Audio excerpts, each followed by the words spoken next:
The summer before my junior year, my best friend moved to Texas. We spent the majority of the summer together, and the move was a short-notice decision. With my prior obligations to marching band, I was unable to spend much time with her in the weeks before she moved. The day that she moved was probably the hardest day of my life up until that point. At 16, the fact that almost 1,000 miles and 14 hours of driving separated Amanda and I was very hard for me. However, we were able to remain close friends despite the distance. I visited her once during a break in my junior year. During my senior year, over that same break, my family and I decided to road trip to Texas again to escape the brutal South Dakota winter. Amanda was hoping that I would visit her again, but I told her that I wouldn't be able to. Little did she know that her best friend in Texas and I were planning a surprise visit all along. After weeks of careful planning and many text messages, we finally made it to Texas. Other than a few people back home, the only people that knew in Texas were Ashton, her best friend, and Amanda's parents.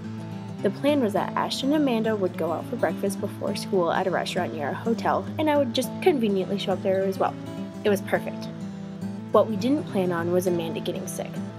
She had to go to the doctor first thing in the morning and had to cancel her breakfast plans with Ashton. However, her mom allowed her to stay home from school for the day, which was very rare. She was surprised, but she didn't question it. We had to think of something quick. Ashton told Amanda that she would bring her lunch to make up for breakfast. Little did she know that she wasn't only getting lunch.